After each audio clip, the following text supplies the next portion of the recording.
Razi visions, the guide of madrasa students. അസ്സലാമു അലൈക്കും വറഹ്മത്തുള്ളാഹി വബറകാതുഹു.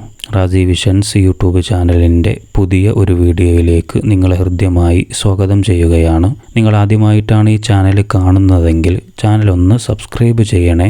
വിദ്യാർത്ഥികൾക്ക് വേണ്ടി പുതിയ പുതിയ വീഡിയോകൾ നിർമ്മിക്കാൻ നിങ്ങളുടെ സപ്പോർട്ട് വലിയ പ്രചോദനമാണ്. വീഡിയോ നിങ്ങളുടെ കൂട്ടുകാരിലേക്ക് പരമാവധി ഷെയർ ചെയ്യാനും നല്ല നല്ല കമൻറ്റുകളൊക്കെ അറിയിക്കാനും മടിക്കരുതേ എന്നുകൂടി ഓർമ്മപ്പെടുത്തുകയാണ്. ഈ വീഡിയോയിൽ 1ാം ക്ലാസ്സിലെ ദീനിയാത്ത്, അഖ്ലാഖ്, അതേപോലെ ഇംലാ എന്നീ പരീക്ഷകളുടെ ചോദ്യോത്തരങ്ങളൊക്കെയാണ് നോക്കുന്നത്. ഇവിടെ ആദ്യമായിട്ട് വന്നിട്ടുള്ളത് ഉത്തരം പറയാം. ദീനിയാത്ത്, അഖ്ലാഖിൽ ചോദ്യങ്ങളുണ്ടാകും, അതിൻ്റെ ഉത്തരങ്ങൾ പറഞ്ഞു കൊടുക്കാനാണ് ഉണ്ടാവുക. എഴുതാനല്ല, പറഞ്ഞു കൊടുക്കാനാണ്. എന്താണ് നമ്മളൊക്കെ പഠിച്ചതാണല്ലോ, ചോദ്യങ്ങളും ഉത്തരങ്ങളൊക്കെ പഠിച്ചിട്ടുണ്ടല്ലോ. ഒന്നാമതായിട്ട് ഇവിടെ 8 ചോദ്യങ്ങളുണ്ട്. അതിൽ ഒന്നാമത്തെ ചോദ്യം നമ്മെ സൃഷ്ടിച്ചത് ആരാണ് എന്നാണ്. നമുക്കെല്ലാവർക്കും അറിയില്ലേ, നമ്മൾക്ക് സൃഷ്ടിച്ചത് ആരാണ്? അള്ളാഹു ആണ്. അപ്പോൾ അള്ളാഹു എന്ന് പറഞ്ഞു കൊടുത്താൽ മതി. ഞാനിവിടെ മനസ്സിലാകാൻ വേണ്ടി എഴുതി തരുന്നുണ്ട് അള്ളാഹു. രണ്ടാമത്തെ എന്താണ്? നമ്മെ വേദനിച്ചു പ്രസവിച്ചു ആര്? നമ്മളെ വേദനിച്ചു പ്രസവിച്ചത് ആരാണ്? നമ്മുടെ ഉമ്മയാണ് അല്ലേ. അപ്പോൾ ഉമ്മ എന്ന് എഴുതിയ ഉമ്മ എന്ന് എഴുതല്ല, പറഞ്ഞാൽ മതി. ഉസ്താദ്മാർ ചോദിക്കുമ്പോൾ നിങ്ങൾ ആൻസർ പറഞ്ഞു കൊടുക്കുക. പഠിക്കാനാണ് ഞാൻ അവിടെ എഴുതുന്നത്. പിന്നെ മൂന്നാമത്തത് എന്താ? ആരാധനക്ക് അർഹൻ ആര്? ആരാധനക്ക് അർഹൻ ആരാ? നമ്മളൊക്കെ ഇബാദത്ത്, നിസ്കാരം, നോമ്പും കാര്യങ്ങളൊക്കെ ആർക്ക് വേണ്ടിയിട്ടാണ് ചെയ്യുന്നത്? അള്ളാഹ്ക്ക് വേണ്ടിയിട്ടല്ലേ. അപ്പോൾ ആരാധനക്ക് അർഹൻ ആരാണ്? അള്ളാഹു. അള്ളാഹു. ഇനി നാലാമത്, അപ്പോൾ ഈ ചോദ്യം വന്നാൽ അള്ളാഹു എന്ന് ആൻസർ പറഞ്ഞു കൊടുക്കുക. ഇവിടെ എന്താ? നബി സല്ലല്ലാഹു അലൈഹി വസല്ലം തങ്ങളുടെ പേര് കേൾക്കുമ്പോൾ എന്ത് പറയണം? നബി സല്ലല്ലാഹു അലൈഹി വസല്ലം തങ്ങളുടെ പേര് കേൾക്കുമ്പോൾ, അഥവാ മുഹമ്മദ്, മുസ്തഫ അല്ലെങ്കിൽ മുഹമ്മദ് എന്നൊക്കെ കേൾക്കുമ്പോൾ നമ്മൾ സ്വലാത്ത് ചെല്ലണം. എങ്ങനെയാണ് സ്വലാത്ത് ചെല്ലൽ? സ്വല്ലല്ലാഹു അലൈഹി വസല്ലം എന്നല്ലേ. നമ്മുടെ ജസ്റ്റ് ഒന്ന് എഴുതി തരാം. സ്വല്ലല്ലാഹു അലൈഹി വസല്ലം. അപ്പോൾ അങ്ങനെ പറഞ്ഞു കൊടുക്കുക. അങ്ങനെ ചോദ്യം വന്നാൽ അങ്ങനെ പറയാം. ഇനി 5ാമത്തെ ചോദ്യം എന്താ? നമുക്ക് പുസ്തകം വാങ്ങിത്തരുന്നു ആര്?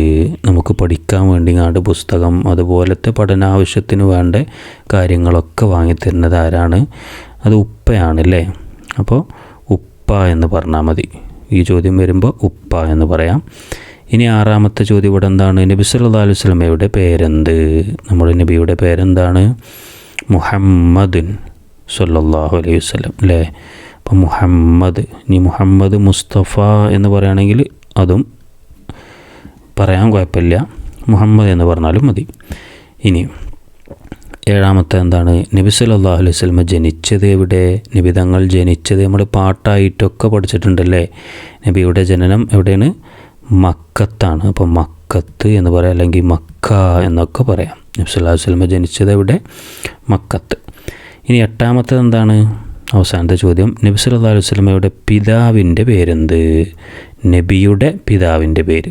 ഉപ്പാൻ്റെ പേരെന്താണ് എന്നാണ്? നബിയുടെ ഉപ്പ നമ്മൾ ആ പാട്ടിലൊക്കെ പഠിച്ചിട്ടുണ്ടല്ലോ. ഉപ്പ അബ്ദുള്ള അല്ലേ, ഉമ്മ ആമിന ബീവി എന്നൊക്കെ പഠിച്ചിട്ടുണ്ട്. ഇവിടെ ഉപ്പാൻ്റെ പേരാണ് ചോദിച്ചിട്ടുള്ളത്. അപ്പോൾ അബ്ദുള്ള എന്ന് പറയാം. അബ്ദുള്ള.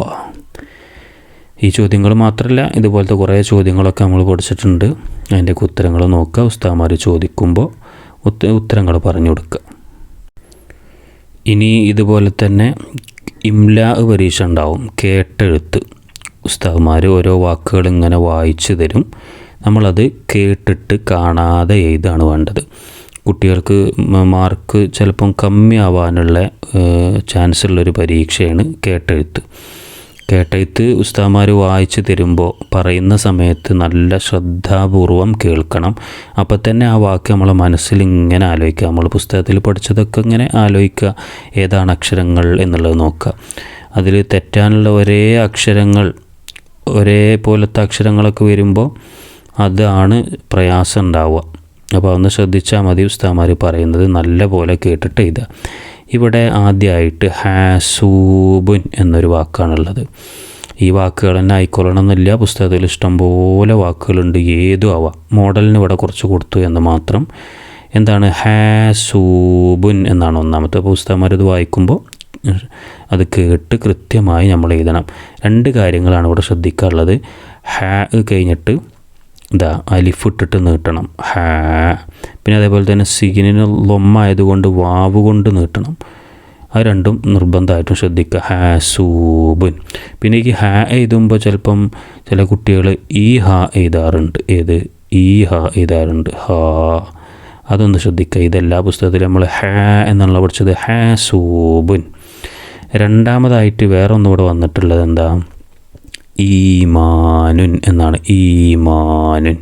അതിലും ശ്രദ്ധിക്കേണ്ടത് ഫസ്റ്റത്തെ ഈ എന്ന് കഴിഞ്ഞിട്ട് പിന്നെ ഒരു യാ നീട്ടാനുണ്ട്, അതൊന്ന് ശ്രദ്ധിക്കുക. ഈ പിന്നെ മീമിന് ഫത്തഹായതുകൊണ്ട് അതിനെ അലിഫ് ഇട്ടിട്ട് നീട്ടിയിട്ടുണ്ട്. ഈ മാനുൻ അല്ലേ, ഈമാനുൻ. പിന്നെ മൂന്നാമത്തത് ഹൗദജുൻ എന്നാണ്, ഹൗദജുൻ. അപ്പോൾ ഇവിടെ ശ്രദ്ധിക്കേണ്ടത് ഹ ഈ അക്ഷരം ചിലപ്പോൾ കുട്ടികൾ ഈ അക്ഷരമായിട്ട് എഴുതും, ഹൗ എന്നെഴുതും, ഹ എഴുതും. അപ്പോൾ അത് ചെറിയ മാർക്ക് കമ്മി വരാൻ ചാൻസ് ഉണ്ട്. അതുകൊണ്ട് അതൊന്ന് ശ്രദ്ധിക്കണം. ഹ എന്നുള്ളതാണ് എന്താണോ ഉസ്താദ്മാർ പറയുന്നത് എന്നുള്ളത് നല്ലവണ്ണം ശ്രദ്ധിക്കണം. അപ്പോൾ ഇത് കൃത്യമാക്കി എഴുതാൻ പറ്റുള്ളൂ. ഹൗദജുൻ എന്നാണ് ഇവിടെ. പിന്നെ അതുപോലെ തന്നെ അടുത്തത് ഇദ്നുൻ എന്നാണ്, ഇദ്നുൻ. ഇവിടെ ശ്രദ്ധിക്കാനുള്ളത് ഈ ദാലിന് പുള്ളി ശ്രദ്ധിക്കുക. ചിലപ്പം പുള്ളിയില്ലാതെ ദ് എന്നൊക്കെ എഴുതും, അപ്പോഴൊക്കെ മാർക്ക് കമ്മിയാവും. വേണ്ടത് ഇദ്നുൻ എന്നാണ്. പിന്നെ അതുപോലെ തന്നെ അടുത്തത് ഷെയ്ഖൻ എന്നാണ്, ഷെയ്ഖൻ. ഇവിടെ ഹാ ശ്രദ്ധിക്കുക. ഹാ ചിലപ്പം പുള്ളിയില്ലാതെ ഹൻ എന്നൊക്കെ എഴുതാം. അതേപോലെ തന്നെ പിന്നെ ഈ ഹാ എഴുതാം. ഇതൊക്കെ ശ്രദ്ധിക്കുക. അത് എഴുതാൻ പറ്റുന്നല്ല പറഞ്ഞത്, അങ്ങനെ എഴുതി കാണാറുണ്ട് കുട്ടികൾ. ഇങ്ങനെ ഹ ഒക്കെ എഴുതുമ്പോൾ മറ്റ് ഹേളോ ഒക്കെ എഴുതാറുണ്ട്. അപ്പോൾ ശ്രദ്ധിക്കുക. ഷെയ്ഖ, ഹ എന്ന് പറഞ്ഞാൽ പുള്ളിയുള്ളതാണ് എന്ന് മനസ്സിലാക്കുക. അങ്ങനെ അത് എഴുതാം, ഷെയ്ഖൻ. പിന്നെ അതുപോലെ തന്നെ മുഅ്മിനുൻ എന്നാണ് ലാസ്റ്റത്തെ വാക്ക്, മുഅ്മിനുൻ. അപ്പോൾ അതിൽ ഈ അക്ഷരമാണ് അധികം തെറ്റാണ് ചാൻസ് ഉള്ളത്. ചിലപ്പം ഹ ഓ അല്ലെങ്കിൽ ഹ ഒക്കെ നേരത്തെ പറഞ്ഞ പോലെ തന്നെ അതൊക്കെ എഴുതാറുണ്ട്. അപ്പോൾ അത് ശ്രദ്ധിക്കുക. മുഅ്മിനുൻ എന്നാണ്. അപ്പോൾ ഈ വാക്കുകൾ എന്നല്ല, വാക്കുകൾ ഏതും വരാം. പുസ്തകത്തിൽ ഇഷ്ടം പോലെ ഉണ്ട്. ഓരോ വാക്കുകളും വായിച്ച് മനസ്സിലാക്കി മനസ്സിൽ കയറ്റി വെക്കുക. എന്നിട്ട് ഉസ്താദ്മാർ പറയുമ്പോൾ നല്ലവണ്ണം ശ്രദ്ധിച്ചിട്ട് അക്ഷരങ്ങളൊക്കെ കൃത്യമാക്കി കേട്ടെഴുത്ത് എഴുതാം. ഈ വീഡിയോ ഇവിടെ അവസാനിക്കുകയാണ്.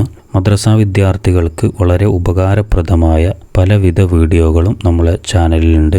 അപ്പോൾ നിങ്ങൾ ചാനൽ സബ്സ്ക്രൈബ് ചെയ്തിട്ടില്ലെങ്കിൽ ചാനലൊന്ന് സബ്സ്ക്രൈബ് ചെയ്യാൻ വേണ്ടി ശ്രദ്ധിക്കുക. അസ്സലാമു അലൈക്കും വറഹ്മത്തുള്ളാഹി വബറകാതുഹു.